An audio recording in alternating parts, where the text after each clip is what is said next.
नमस्कार। रण क्षेत्र में आपका स्वागत है। मैं हूं अशोक श्रीवास्तव। तो बिहार में चुनाव की तारीखों का ऐलान होने के साथ ही राजनीतिक घमासान तेज हो गया है और बिहार के महासंग्राम पर पूरे देश की निगाहें अब टिक गई हैं। चुनाव का बिगुल बज चुका है। 12 अक्टूबर से 5 नवंबर के बीच कुल मिलाकर 5 चरणों में 243 सीटों के लिए राजनीतिक दलों और नेताओं के बीच ये महासंग्राम होगा और ये 243 विधानसभा सीटें ही रण क्षेत्र हैं। इस महासंग्राम में हर एक रण क्षेत्र से, हर एक इलाके से, चाहे वो किसी बड़े मंत्री का इलाका हो, पार्टी के किसी बड़े नेता का क्षेत्र हो या फिर बाहुबली का इलाका, उन सब की पूरी तस्वीर डीडी न्यूज आप तक पहुंचाएगा हमारे इस विशेष कार्यक्रम में। और हमारे सहयोगी आपको दिखाएंगे हर एक अहम रण क्षेत्र की जमीनी हकीकत, चुनावी मुद्दे और लोगों की उम्मीदें और आकांक्षाओं का हाल, हर एक तबके की आवाज। और इसी कड़ी में आज हमारे संवाददाता आपके सामने पेश करेंगे पटना साहिब और बोध गया की सच्ची तस्वीर। हालांकि पटना साहिब और बोध गया की अगर बात करें तो यहां पर चुनाव के जो कैलेंडर है उस हिसाब से यहां पर मतदान दूसरे और तीसरे चरण में होना है। लेकिन हम शुरुआत कर रहे हैं पटना साहिब और बोध गया से, क्योंकि ये दोनों इलाके बिहार के बहुत अहम इलाके हैं। राजनीतिक के हिसाब से भी कहें और सांस्कृतिक और धार्मिक दृष्टि से भी कहें तो बहुत खास इलाके हैं। लेकिन इससे पहले कि हम यहाँ की आपको तस्वीर दिखाएं, पहले हम बात कर लेते हैं एनडीए की, क्योंकि बड़ी खबर जो बिहार के महासंग्राम से आई है वो ये है कि एनडीए ने सीटों का बंटवारा कर लिया है। बहुत सारे अटकलें लग रही थी, तमाम कयास लगाए जा रहे थे और इस तरह की बातें चल रही थी कि क्या एनडीए अपने तमाम घटकों को सीट बंटवारे के मुद्दे पर एकजुट रख पाएगा। सवाल यह था कि क्या एनडीए चुनाव से पहले एकजुट होकर जाएगा, लेकिन एनडीए ने तमाम अटकलों को विराम लगाते हुए अपने तमाम सहयोगी घटक दलों के साथ सीटों का बंटवारा कर लिया है। और सीटों के इस बंटवारे के तहत भाजपा 160 सीटों पर चुनाव लड़ेगी, रामविलास पासवान साहब की पार्टी लोजपा 40 सीटों पर, रालोसपा जो कि उपेंद्र कुशवाहा साहब की पार्टी है, केंद्रीय मंत्री उपेंद्र कुशवाहा साहब की, उनकी पार्टी 23 सीटों पर चुनाव लड़ेगी। और मांझी साहब जो पूर्व मुख्यमंत्री हैं बिहार के, मांझी साहब की जो हम पार्टी है उसे 20 सीटें मिली है। तो यह रिपोर्ट थी एनडीए में सीट बंटवारे को लेकर। और रण क्षेत्र में आपको पहले रण क्षेत्र लिए चलते हैं पटना साहिब और दिखाते हैं आपको पटना साहिब का क्या है हाल, क्या है सूरत हाल पटना साहिब का। सिखों के 10वें गुरु गुरु गोविंद सिंह की जन्मस्थली, पौराणिक स्थल पुराना पाटलिपुत्र के नाम से जाना जाता है पटना साहिब। पटना साहिब ये पटना का पुराना पटना जो कहा जाता था, पटना की एक तरह से पहचान कह सकते हैं, उसका ये हिस्सा है। यहाँ की एक बड़ी पहचान थी मंगल तालाब, जिसके नज़दीक इस समय हम लोग हैं और यहाँ पे हमारे साथ यहाँ की जनता है। आइए जानते हैं इनसे इनके क्षेत्र के बारे में, ये क्या कहते हैं, विकास के क्या पैमाने हैं, किस तरह से इस क्षेत्र में विकास हुआ है। अगर आपसे जानना चाहें क्षेत्र में विकास की क्या शक्ल है? देखिए, जहाँ तक विकास की बात करें तो पूरे बिहार विधानसभा से लेकर और पटना साहिब विधानसभा की बात करें तो सबसे ज़्यादा काम यहाँ के विधायकों ने किया है। चाहे अभी जहाँ जिस स्थल पे हम खड़े हैं, ये पटना सिटी का हृदय स्थल, ये यूँ कहें तो मनुष्य का ये ऑक्सीजन फेफड़ा है। आज विकास के कारण पूरा जीर्णोद्धार दिखाई पड़ रहा है। यहाँ पर जो वृक्षारोपण की बात करें, यहाँ पर स्टैंड की बात करें, चारों तरफ जॉगिंग ट्रैक की बात करें, यहाँ की गंदगी भी दिखाई दे रही है चारों तरफ, जिस तरह की गंदगी है। हाँ, ये प्रश्न काफ़ी अच्छा आपने किया। ये जहाँ तक ये गंदगी है, लगभग 2-2.5 साल के जो सरकार यहाँ पर चेंज हुई है, जिसके कारण यहाँ के प्रशासक और यहाँ के जो वार्ड काउंसिलर है वो न जाने किस दुर्भावना से ग्रसित होकर ये सफाई पर नहीं ध्यान दे रहे हैं, जिसके कारण हमारे जो हरिजन समाज के लोग हैं इस वातावरण दूषित होने के कारण हैजा और कोरोना से भी वो पीड़ित रहते हैं। यहाँ के प्रशासक और यहाँ के जो सरकार के महकमे के लोग, वार्ड काउंसिलर हैं, वो लोग ध्यान न देने के कारण यहाँ पर गंदगी का अंबार लगा हुआ है। इस क्षेत्र में जाम की बड़ी समस्या रहती है, क्या वजह है कि एक लंबे समय से जाम से निजात यहाँ के लोगों को नहीं मिल पाई है? ये पाटलिपुत्र जो है पटना साहिब विधानसभा पुराना क्षेत्र है, तो पुराने क्षेत्र होने के कारण थोड़ी सी रोड की जो स्थिति है वो थोड़ी छोटी है। और चौड़ीकरण की बात करें तो चौड़ीकरण करने के लिए गंगा ब्रिज, गंगा के किनारे सड़कों का जो निर्माण की योजना पिछले 10 वर्ष के अंतर्गत जो कार्यक्रम आया था, उसको फिलहाल ये सरकार है उसने इस गति को पटना साहिब को जो जाम के लिए निजात की व्यवस्था की गई थी यहाँ के विधायक के माध्यम से, वहाँ उस सरकार के माध्यम से उस कार्य को रोक दिया गया है। और रोकने के कारण पटना साहिब की जनता को इस क्षेत्र में जाम का रोज उसका निराकरण कुछ नहीं है और जाम में जनता फंसी रहती है, जिसके कारण बच्चों को तकलीफ होता है। स्कूल आने जाने में भूखे प्यासे होकर बच्चे बस में बंद रहते हैं, जो कि रोड का जाम का निदान जब तक सरकार गंगा के किनारे उस सड़कों का निर्माण नहीं कराती है, पटना साहिब जाम से निजात नहीं न पाएगा। जो बुनियादी सुविधाएं होती हैं, शिक्षा, स्वास्थ्य, बिजली, क्या स्थिति है क्षेत्र में उसकी? बिजली की स्थिति तो अभी तो कहीं नहीं ठीक है। तार जो है जर्जर तार है, और सबसे ज़्यादा समस्या स्वास्थ्य शिक्षा के बारे में तो कहना ही नहीं है। जो भी आदमी बच्चे बिहार में पढ़ाते हैं वो प्राइवेट स्कूल में ही पढ़ाते हैं। सरकारी स्कूल की स्थिति तो स्कूल में जाके देखने से पता चलेगा कि सरकारी स्कूल की स्थिति क्या है। शिक्षा की तरफ इतनी उदासीनता का कारण क्या लगता है? शिक्षा के प्रति उदासीनता के कारण है, अब यहाँ जो टीचर है, इंफ्रास्ट्रक्चर की कमी है। स्कूल में जाके बहुत सारे स्कूल में बिल्डिंग नहीं है, और कुछ 5 साल पहले, 8 साल 10 साल पहले तो और ख़राब था। थोड़ा सा कुछ दिन ठीक हुआ, फिर वातावरण उसी तरीके से हो गया है। अब कोई आदमी बच्चा को अपने प्राइवेट स्कूल में, जिनको बच्चा सोचिए प्राइवेट सरकारी स्कूल की स्थिति है कि वहाँ पर बच्चे ही नहीं हैं, व्यवस्था की कमी है, इसलिए बच्चा नहीं है। विकास के लिहाज से पूछे तो इस क्षेत्र में कितना विकास, क्या विकास हुआ है? यहाँ पे जितनी भी योजनाएं, सरकारी योजनाएं हैं, लगभग यहाँ के स्थानीय विधायक ने समझते कि सबसे ज़्यादा सफलता पाई है। लगभग 7 सालों में जो भी योजनाएं हैं यहाँ पे सक्सेस हो रहा है। लेकिन 2.5 साल में जो प्रमुख योजना, जैसे आपने एक प्रश्न किया जाम की समस्या के निदान के लिए यहाँ के स्थानीय विधायक ने गंगा पे एक्सप्रेस हाईवे का निर्माण करवाने के लिए संकल्पित थे। लेकिन ऐसी कौन सी बात है आगे कि आज के वर्तमान सरकार उस ओर ध्यान नहीं दे रही है। उसी के निदान के लिए हाईवे से लेकर शहर का जो कनेक्टिविटी है, बेगमपुर और हाईवे रोड जो फ्लाईओवर ब्रिज बन रहा है, उस पर जिस गति से निर्माण होना चाहिए वो गति भी रुक गई। और जहाँ तक जो स्कूल कॉलेज की आपने बात की, कल तक स्कूल कॉलेज के सभी टीचर समय पर आया करते थे, आज नहीं आ रहे हैं। कल तक हॉस्पिटल में जितने भी दवा, जेनेरिक दवा दी जाती थी, आज नहीं दी जा रही है। यहाँ तक कि पहले की सरकार, जो गठबंधन की सरकार चल रही थी, एवरी डे के हिसाब से, संडे मंडे के हिसाब से कार्ड, बेड का कार्ड भी चेंज होता है, बेडशीट भी कार्ड चेंज होता था, सफाई सुथरा सभी का इंतजाम किया था। लेकिन मालूम है ऐसी कौन सी बात आ गई कि गठबंधन टूटने के बाद सभी योजनाएं, सभी सफाई, मेंटेनेंस और प्रशासक की जो पकड़ वो ढीली होती चली जा रही है। अगर जानना चाहें, रेलवे ओवरब्रिज अधूरा दिखाई दिया रास्ते में, ये तमाम चीज़ें जो कनेक्टिविटी की हैं, उनको कितना जोड़ा जा सका है अभी तक क्षेत्र में? जैसा कि हम देख रहे हैं पिछले कुछ वर्षों से, जब से गठबंधन की सरकार हटी है, जब से बीजेपी का साथ छूटा है जेडीयू वालों से, तब से यहाँ जो है सभी तरह के, केवल ओवरब्रिज का ही मामला नहीं है, यहाँ पीछे देख रहे होंगे जो अभी पानी का टंकी है, जल मीनार है, 72 वार्ड में इसका परियोजना लाया गया था स्थानीय विधायक के तरफ से। क्या हुआ कि उसके बाद फिर गठबंधन के बाद पता नहीं ऐसा कौन सा बात हुआ, नहीं हुआ, यहाँ की सरकार इस पर कोई ध्यान नहीं दे रही है। इस कारण से यहाँ भी अभी सारी परियोजनाएं लटकी हुई है। जहाँ तक बात करें सड़क के जाम की, तो वो आज स्थिति वही है। आज यहाँ पीजी स्तर के स्कूल भी नहीं है। शिक्षा की अगर बात करें तो पीजी स्तर का जो कॉलेज होता है वो भी नहीं है। तो यहाँ बद से बदतर स्थिति जो है होते जा रही है दिन ब दिन गठबंधन हटने के बाद। ये तो पर्यटन स्थल भी रहा है पटना साहिब, इसकी अपनी पौराणिक महत्वता भी है। उसके बावजूद राज्य सरकार का क्या ज़्यादा तवज्जो नहीं रही इस तरफ? स्थानीय विधायक पर्यटन मंत्री जब बने थे तो उन्होंने विश्व स्तर पर यहाँ के पर्यटन स्तर पर उन्होंने मैप में लाया इन्होंने पटना साहिब को। लेकिन जैसे ही उन्होंने बहुत सा व्यवस्था किया, उन्होंने गंगा एक्सप्रेसवे का काम किया कि 2017 में जो 350 साली जयंती है गुरु गोविंद सिंह जयंती की, उसके लिए गंगा एक्सप्रेसवे की शुरुआत की गई। पिछले 2 साल पहले उसका उद्घाटन भी हो गया। काम स्ने गति से चलते रहा, आज भी रुका हुआ काम है। जबकि 1 साल के अंदर बन पाए कि नहीं बन पाए हम लोग समझ नहीं आता। अच्छा, दूसरी बात क्या है, पर्यटन दृष्टिकोण से उन्होंने 2-3 काम किया। सभी घाटों का निर्माण का काम योजना लाया उन्होंने। दूसरी बात, गंगा एक्सप्रेस मैंने गंगा के अंदर में मैंने वाटर बस और जो अभी जो जहाज चल रही है रेस्तरां, फ्लोटिंग रेस्तरां, उन्होंने स्थानीय विधायक के प्रयास से आया था। राज्य सरकार ने विकास के क्षेत्र में स्वास्थ्य, शिक्षा, रोजगार, सड़क, पानी, इस लिहाज से आपके क्षेत्र को क्या मिला है पिछले 10 सालों की भी अगर हम बात करें? नहीं, यहाँ पर देखिए जैसे यातायात की यहाँ सबसे बड़ी समस्या है। इसके लिए गंगा एक्सप्रेस के प्रयास किया गया। दूसरे जितने भी लिंक पथ को है इसका निर्माण करके अशोक राजपथ से जोड़ा गया। और जहाँ शिक्षा की बात है, इन्होंने स्थानीय जितने भी हाई स्कूल है 10+2 का निर्माण किया गया, भवन का निर्माण कराया गया।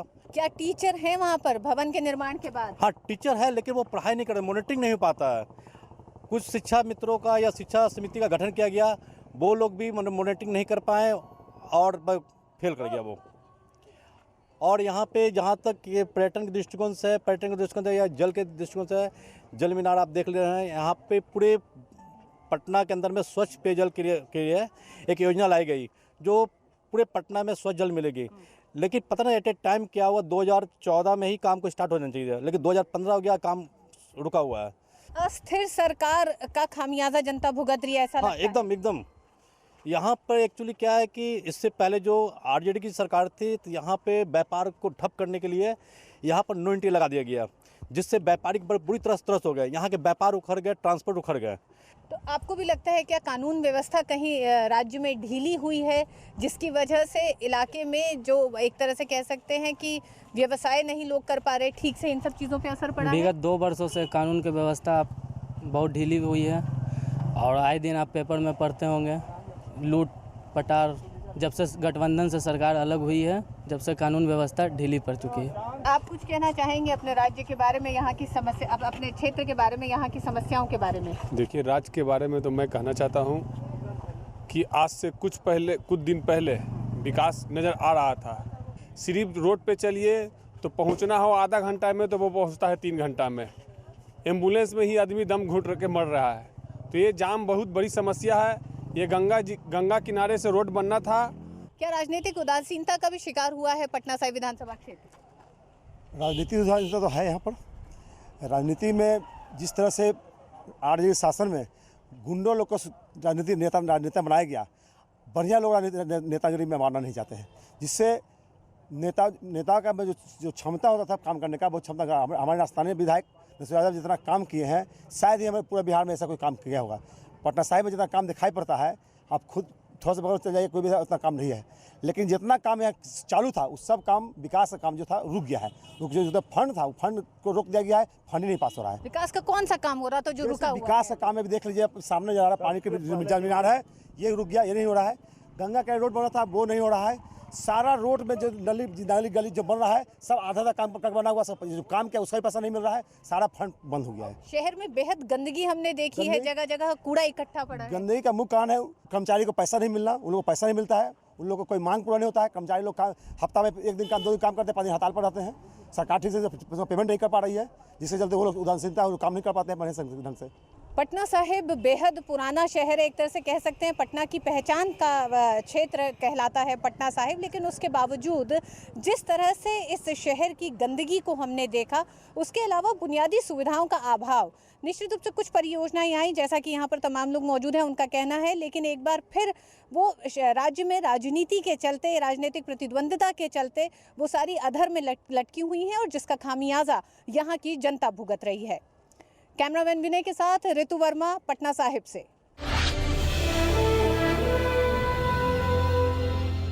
तो ये था पटना साहिब का सूरत हाल। और रण क्षेत्र में अब आपको लिए चलते हैं बोधगया, जहां की जमीनी हकीकत का जायजा लिया है हमारे संवाददाता शैलेंद्र मिश्र ने। बिहार विधानसभा चुनाव में तमाम मुद्दे उछाले जा रहे हैं। यहाँ पर बोधगया विधानसभा में क्या मुद्दे सबसे अहम है, हम जानते हैं बोधगया की जनता से कि आखिर किन मुद्दों को सबसे ज़्यादा अहमियत देते हैं। आप ये बताइए कि आपकी नज़र में यहाँ बोधगया में सबसे अहम मुद्दा क्या है? सबसे अहम मुद्दा है इसका विकास, और इसमें कम से कम मॉडर्नता होनी चाहिए, खूबसूरती होनी चाहिए, यही सब है। ये बताइए, आपकी क्या लगता है, आपको पिछले कुछ सालों में बोधगया बदला है क्या? कुछ तो बदला है, मगर और बदलने का ज़रूरत है बोधगया को। क्या बदलाव आए हैं? बदलाव आया है कुछ तो सरकार के तरफ से, ये सब नोट 1 नोट 2 ये सब आया है, कुछ विस्थापित कर दिया गया है, उसका भी दर्द झेल रहा है लोग। यहाँ का संघर्षरत हमारा है, हम लोग संघर्षरत हैं बोधगया के वासी। जनप्रतिनिधि की क्या भूमिका देखते हैं आप यहाँ पे? जो है उसने कुछ काम वाम कराया है? उन्होंने कुछ काम कराया है? हाँ, जनप्रतिनिधि तो अपना जहाँ तक बन पड़ा है कहा कि 4.5 साल तो बाधित करके रखा गया सरकार के द्वारा, उनका कोटा और सब ये सब बाधित किया गया। ये बताइए कि आपको क्या लगता है कि बोधगया विधानसभा, चूँकि यहाँ पर देखें तो ऐतिहासिक महत्व है, बोधगया मंदिर है और भी मंदिर हैं, उस लिहाज से देखें तो देश विदेश से के लोग आते हैं, क्या आपकी विधानसभा का विकास उस लिहाज से हुआ है? नहीं, उस लिहाज से नहीं हुआ है, क्योंकि बोधगया का मुख्य मुद्दा है टूरिज़्म। पूरे बोधगया के हम नगरवासी, हम लोग जितने भी हैं, टूरिज़्म पर आधारित है। टूरिज़्म का जितना डेवलप करेगा वहाँ उतना ही लोग, यहाँ के लोग सुखी होंगे। तो जितना करना चाहिए उतना टूरिज़्म डेवलप नहीं हुआ है। पर्यटन के लिहाज से उतना विकास नहीं किया गया है। बहुत ज़्यादा रोजगार एक तरह से देखें तो बोधगया में पर्यटन के जरिए मिलता है, होटल्स हैं और भी जो बाहर से लोग आते हैं उन पर जीविका लोगों की आधारित है। आपको क्या लगता है कि ये एक बड़ा मुद्दा है, पर्यटन सबसे बड़ा मुद्दा है यहाँ पर? जी बिल्कुल, बोधगया के लिए बहुत बड़ा मुद्दा है, क्योंकि यहाँ की जितनी भी मतलब मैक्सिमम जो आबादी है वो टूरिज़्म पे ही डिपेंड करती है। लोग भी अपना व्यवसाय भी करते हैं, तो वो सारा कुछ जो निर्भरता है वो सारे टूरिज़्म पे ही है। तो ऐसा होता है कि अभी जैसे लोगों का जो दुकान जो था वो सब तोड़ दिया गया, अब जिस भी कारण से तोड़ दिया गया, उससे लोग की विस्थापना हो गई, दूसरे जगह चले गए, तो उस तरीके से काफ़ी उनके परिवार वालों पे भी प्रभाव पड़ा। लोग के पास आर्थिक स्थिति खराब हो गई है। तो जिनकी दुकानें तोड़ी गई उन्हें ढंग से जो है दोबारा बसाया नहीं गया, ये आप कहना चाह रहे हैं? जी, उनको दोबारा तरीके से ठीक से अब स्थापित नहीं किया गया। बिल्कुल। आप बताइए कि आपको क्या लगता है, आप छात्र संघ से भी जुड़े रहे हैं यहाँ पर, जो मुझे बताया गया मगध विश्वविद्यालय से, छात्रों के लिहाज से आप बताएं कि क्या सबसे अहम मुद्दा है बोधगया विधानसभा में? बोधगया विधानसभा में छात्रों के लिए सबसे बड़ा मुद्दा है शिक्षा, और शिक्षा व्यवस्था यहाँ उतना नहीं है। और बोधगया का विकास जिस आधार से होना चाहिए, टूरिस्ट को देखते हुए, यहाँ पर्यटक क्षेत्र को देखते हुए उतना बढ़ावा नहीं मिला है, उतना विकास नहीं हुआ जितना विकास होना चाहिए था। आपको क्या लगता है कि ये जो कह रहे हैं सही है, या फिर विकास हुआ है, बस थोड़ी बहुत कमी रह गई है? क्या कहना है आपका? विकास के यहाँ असीम संभावना है, पर यहाँ के राजनेताओं के द्वारा यहाँ का जो भी विकास का जो साधन उपलब्ध होता है वो अपने क्षेत्रों में लेकर के चले जाते हैं। यहाँ हर तरह का सेंट्रल यूनिवर्सिटी वगैरह वगैरह सब आया, सब दूसरी जगह यहाँ से विस्थापित हो गया, और यहाँ का जो टूरिज़्म को भी यहाँ से विस्थापित करने का प्रयास चल रहा है, तो सब यहाँ से ले जा रहे हैं। भगवान बुद्ध को ज्ञान देने वाला धरती को सब दोहन कर रहे हैं, और यहाँ के लोग दर दर भीख मांगने के लिए परेशान हैं।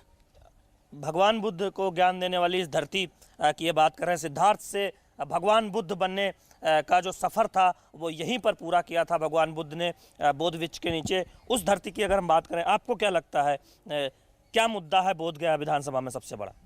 सबसे बड़ा मुद्दा ये सर कि जैसे हम लोग सारे लोग जानते हैं, वर्ल्ड टोटल जान रही है कि ये वर्ल्ड हेरिटेज बोधगया है, तो उस हिसाब से यहाँ कोई भी उस तरीका का डेवलपमेंट नहीं दिखा जा रहा है। सारा जगह देखिए, मतलब कहीं पे कुछ भी एक ऐसा आसार नहीं आ रहा है कि जिस तरह से लगे कि ये बोधगया है। हमने बात की पहले भी यहाँ के कई सारे लोगों से, उनका कहना था कि बदला तो है बोधगया। आपको लगता है कि उतना बदला है? हाँ, उसके अनुसार ये पहले के अनुसार तो भी ये बोधगया बदला है, लेकिन उतना देखा जाए तो जिस ढंग से बदलना चाहिए बोधगया को, उस ढंग से कुछ चेंजिंग नहीं आई है बोधगया में। अभी मेरे अनुसार यहाँ पे टूरिज़्म को देखते हुए यहाँ पे और डेवलपमेंट की ज़रूरत है। क्या लगता है आपको, ये सही कह रहे हैं या आपको लगता है कि विकास हुआ? ये भी सही कह रहे हैं, लेकिन बात क्या है, पिछले 10 सालों में कि यहाँ पे भाजपा के विधायक हैं और ये राज्य में मुख्यमंत्री नीतीश कुमार रहे हैं, तो ये वो दो नज़रा किया गया है और उपेक्षित किया गया है बोधगया को। अभी मोदी साहब आए थे 80 कंट्रियों के डेलीगेट के साथ, मीटिंग उन्होंने किया है, तो अब उम्मीद लगता है कि बोधगया को बदला जाएगा और बदलेगा। बिल्कुल। आप बताइए कि आपको क्या लगता है कि बोधगया वासियों की सबसे बड़ी समस्या क्या है या सबसे बड़ा मुद्दा क्या है? देखिए, बोधगया जहाँ तक है ये अंतर्राष्ट्रीय महत्व का जगह है, और यहाँ पर अंतर्राष्ट्रीय स्तर का कोई भी चीज़ नहीं है। जैसे शिक्षा की बात करें, स्वास्थ्य की बात करें, और मगध विश्वविद्यालय तो है, व्यवसाय की बात करें तो मगध विश्वविद्यालय एक स्टेट लेवल की है, और यहाँ पर चाहिए कि एक सेंट्रल लेवल की हो। जैसे नालंदा है, नालंदा विश्वविद्यालय का स्थापना किया जा रहा है। यहाँ पे स्वास्थ्य की सुविधा नहीं है। यहाँ पे अगर विदेशी कोई आ जाते हैं और अगर वो बीमार पड़ जाए तो फिर उनको दिल्ली या कोलकाता ले जाना पड़ता है।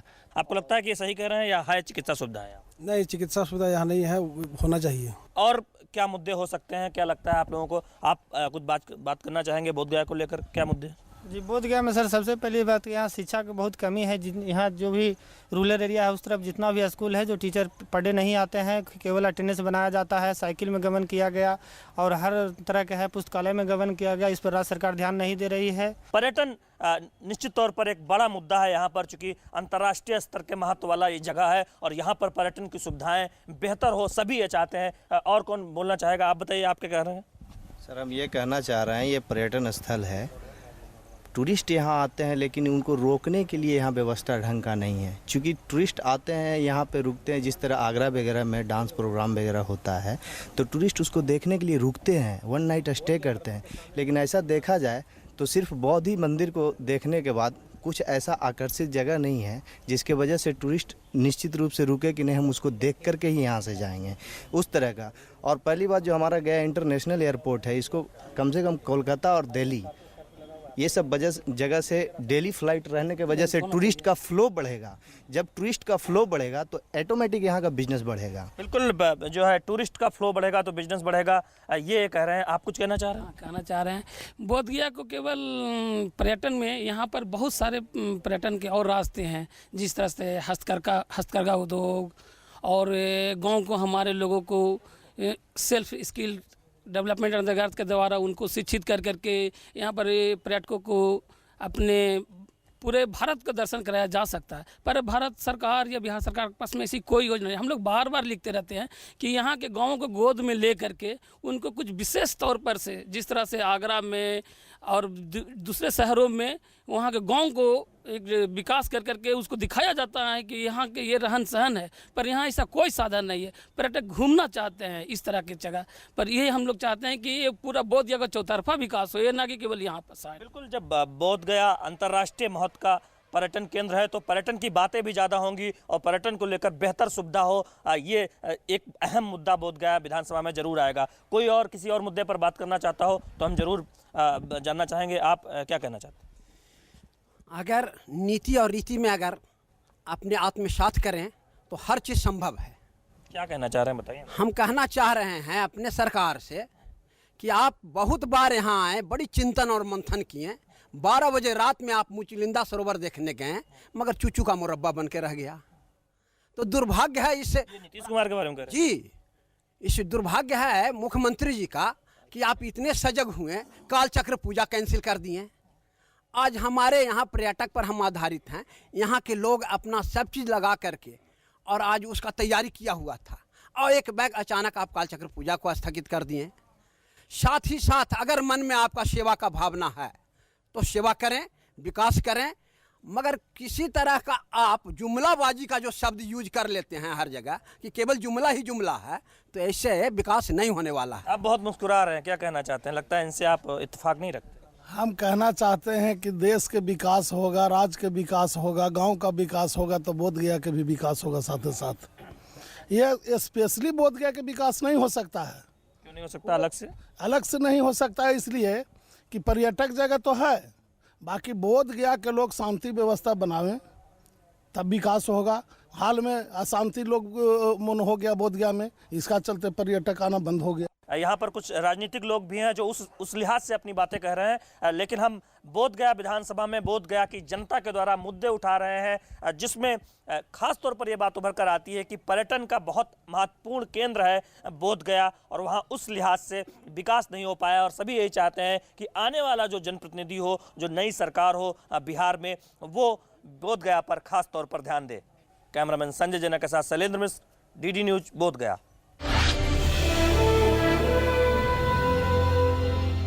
तो रण क्षेत्र में आज हमने आपको दिखाया पटना साहिब और बोध गया का सूरत हाल, लेकिन हम आपको अपने कार्यक्रम रण क्षेत्र के जरिए बुधवार और शुक्रवार को दिखाएंगे 2 और रण क्षेत्र का हाल कि वहां पर जमीनी हकीकत क्या है और राजनीति का ऊंट किस करवट बैठ रहा है। तो बिहार के महासंग्राम और रण क्षेत्र डीडी न्यूज पर लगातार देखते रहिए। फिलहाल मुझे और मेरी पूरी टीम को दीजिए इजाजत। नमस्कार।